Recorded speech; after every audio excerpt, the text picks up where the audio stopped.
Hey everyone, okay, so I got images spread through the pages in the last video. Let's go ahead and put big banner ads into the pages in this next video.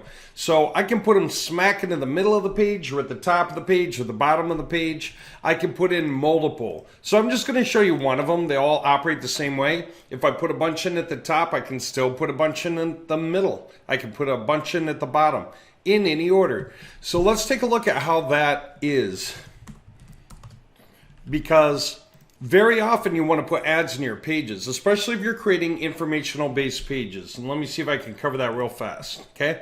Google does not want to just show your small website with 8 pages on it for sales purposes. If all your pages are mainly for sales, if they're just pitching you, that's considered a useless website, even a spammy website in the organic section of Google. Think about it this way. When somebody does a search, they could click on an ad or in the maps or in the organics. They're different groups of people. They're different demographics. The people clicking the ads don't have any questions about what they want to buy. They know what they want to buy. They're going for it right now. They've either already done all their research or they're pretty clear on what they want. The guys who go past that to the maps, they're looking for where they're supposed to drive to or where someone could drive to them because they're not so far away. So maps is about navigation to and from a company. It's a whole different thing than seeing a pitch at all. Okay. So the people showing up, trying to show up in the ads are showing up for this group right here. The 3% that are ready to buy now out of the 100% who are headed your way. That's what this chart's all about. The larger market formula. It says, let's start with this, not problem aware. I'll give you 2 cases real fast. Not problem aware means my roof is leaking. I don't know it yet, but it's leaking every time it rains. And pretty soon I'm going to look up and I'm going to see this scar or stain or whatever in the ceiling and realize what the heck is going on. And then I'm going to be problem aware all of a sudden, right? And I can either take an action to do some research or jump the gun and look at buying now. Now, I might very well do either one of these. And the reality check is more people do this than do that. Okay. Now, roofing is one example. What's another one? DUI. I've been drinking too much of the party and I'm just about to drive home and get caught by the police on the way and go to jail. Okay. I don't know that's going to happen, but I will. It'll be in half an hour, I will know. And so then I will be problem aware. Maybe not really clear on that until the next morning. But having said that, I'm going to have to make a decision. Am I going to jump here? Probably not. Especially if it's my first DUI and especially if I don't have a lawyer, what am I going to have to do? Consider options and what's going on. What are my options? What can I do? Right? Most people don't want to have to talk to anyone and admit what they did wrong, and they're hoping there's an alternative. Can I procrastinate it? Can I get it suspended until next time I commit the offense or something? So they're going to go mostly from problem aware to information gathering anyway. And then finally, they're going to make their choice among, which lawyer they're going to have to pay for and whether they should spend more money or not, and what their considerations are, So there are many, many, many cases of this everywhere. Like if I'm doing roofing and I'm problem aware, why would I suddenly want to get a roofer if I don't know which roofers provide what options? You only get a roof once every 2 decades. Maybe the technology's changed. Maybe the roofing tiles are different than they used to be. Maybe there are tiles that last 50 years now. And not all the roofers carry that. Maybe not all the roofers want to. Maybe some roofing tiles reflect the rays of the sun better and keep the house cooler during the summer. Things like this will be considerations that people tend to make when they make buying decisions once in a very, very long time. Okay. Otherwise, I'm simply locked out of my car. I need a locksmith. Chances are I'm going from problem aware to buying now. Not too much happening in here. Now, if you're going to make your website work in the organic section of Google, that is where people read for research. Everyone goes to the free part of Google, not for this. They don't read for this. You click on the ads when you're interested in this. But what do most of us do? We're not trying to buy something anyway. We're trying to gather some information. We're trying to understand what our options are at all. We're trying to get an answer to a question, and then maybe carry that further along. Some will, some won't. So What does Google expect? Not just that you're trying to reach for these guys and offer your services, but that you're also training these guys and that you're even grooming these guys to get them here so that you can get them here without having to pay for them. Because if they read your pages and they like your rapport, like your style, they'll click on your options. So you do what? You add a bunch of pages to your website that are not pitch pages. They're showing that you understand your industry, that you have information to teach, because otherwise Google doesn't even know what you know. If you have a 9-page website selling yourself and you say you're an expert in something, you're not showing Google that expertise. Well, seeing is believing. You know, if the other sites are showing their expertise, they're going to beat you in the organic section of Google where no one has to pay per click, right? So the reality check is the sites that chat with these guys especially are going, including these, are going to be the ones that rise the highest in the organic section. And most of the visitors you get are going to be in here, not ready to buy yet, but on their way. Okay. So yeah, you want to put your ads into those information-based pages, because for every 5 or 6 pages that you have that pitch you, you're going to have like 100 pages that just teach people. If you do not add the 100 pages, your top 6 pages will just stay down low. They'll never rise in rank.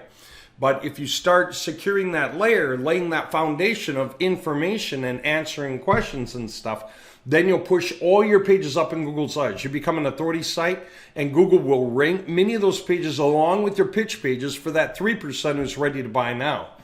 But then the 17% who's still information gathering can stumble across some of your 100 pages. And the 20% can stumble across some of your 100 pages. So you want those to be regular information pages that train people, but they can have pattern interrupts. You can have ads in there. You can also have some links to you in the sidebar. You can have a closing that says, hey, if you need a good click here, right, for our best recommendation. You can still have your top menu links that do all your pitching, the main pages of your site that you really want people to be interested in, right? So you're letting them get their questions answered, but subtly you're offering yourself along the way. You're not just glaring and overwhelming them with it, but you're suggesting, and people can go past and you're like, that's fine, because 95% of your traffic isn't going to be buying from you today. Although some of those guys will come back and buy from you a little later. Some of those guys won't be buying for 30 minutes, but now they're going to buy from you. They weren't ready, but now they are. They had to read some of your information and then look for a source, and that was you. Because as long as you're training over it, whatever you're recommending, if they like what you're teaching, they're just going to go with the recommendation. Why not? Chances are you're the right guys to call. Okay? So if that makes sense, you're going to want a bunch of pages on your site that are information-based in your sitemap. Okay, that brings us back to this. We've got our pitch pages at the top, whatever they are. It's a dummy setup here, and then down below we have our training pages. And this is all about a device nobody's ever heard of before. So basically, it's all training. Okay, it's just like a referral site. It is not the main website.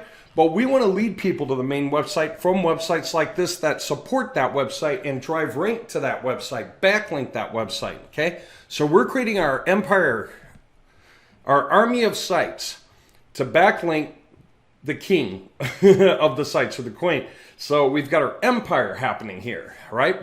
So anyway, there we go. Let's talk about that right now. I'm going to insert what is an image, not a video. I'm going to put it into all the pages. I'm not going to segregate the pages by sections in this case. I'm going to do it, obviously, for that website. Okay, I could do this for a ton of websites all at once. I can add the banner ads through pages and sections of sites. It could be sections of each of these sites, right? Matching sections that we named in all those sites. Or all the pages of all the sites. Okay, and I'm going to have some kind of a pitchable link here, all right? Like we're trying to get people to, and I could do one, I could do another one, I could do 3, 4, 5. It could be for the same company, different companies. They're just URLs, okay? And I put a little tag at the end of my URL so I can always see from the tracking, how many hits are coming off of mine. I could tag them any which way I want. Now, having said that, I'm just going to stick with the one link for now because you get the point. Okay, I am going to put, let's be clear here. I'm going to put the banner ads here. I've only got a couple in there. There's just like 2, I think. Okay, now I'm going to also include the menu pages, which again is a choice. Because if you have pitch pages at the top that are different than informational pages in your sitemap, you don't need to put pitch pages into the middle of your pitches. You're already pitching. Why confuse them with a link to who you are if they're already on one of those pages reading about your offer? So very, very often you might say no. Really depends on how you arrange your sites. In this case, I'm going to say yes. Like I said, this guy's product is not known. So when we talk about stuff, it's all training on all these sites that are going to point to this guy, right? These are all informational sites, really.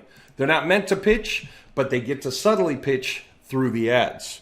Okay, I'm going to put these into the contents. That is the paragraphs, not the sidebar. I could put them into the sidebar, and that would be different. You'd actually have a section here that makes a pitch.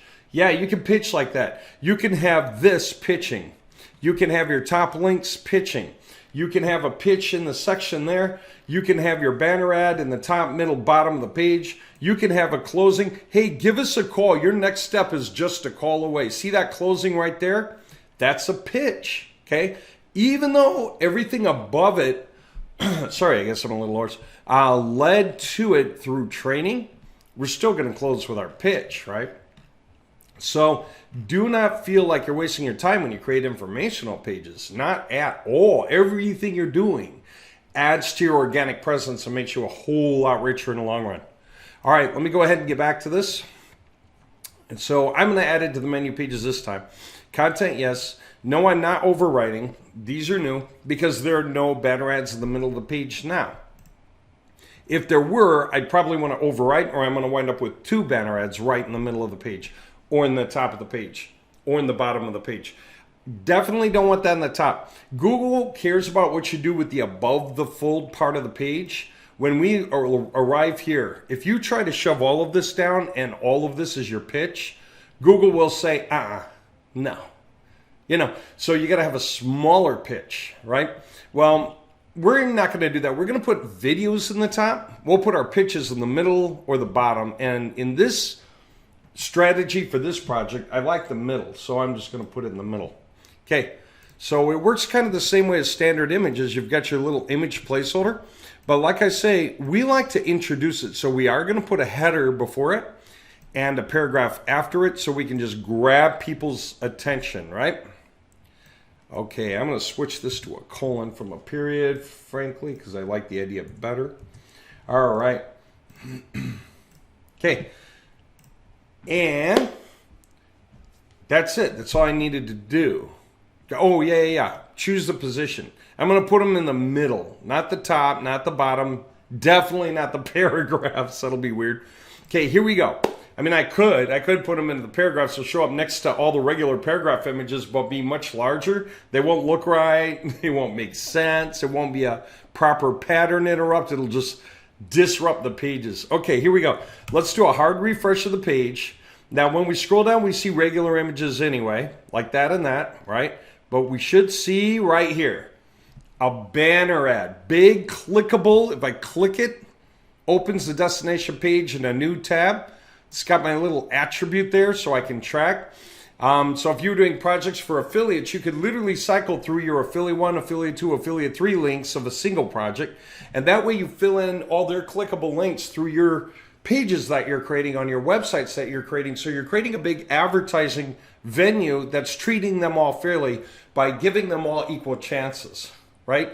That would be like for a co-op where everybody pays in towards a common goal. All right, anyway, there it is, right? Let me see if I right-click it and inspect it. Let me see. Yep.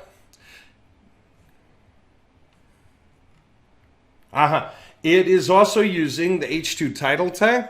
It just happens to use the one that comes right after. But that's okay. So look at this. I'm reading, and guess what? I hit this title right here. That's the headline I gave it. And then I got the IMG, the actual image from my zip file. It chose one. And then it's got the final paragraph, okay? So it's all, and even in the paragraph, it's saying click the image above, get relief now, and finally be free of dry issues for good. Boom, right? So it is an ad in the middle of the page, okay? I could put another one on the bottom, but guess what? Like all these pages, I could hard refresh them. They have ads in the middle of the page, okay?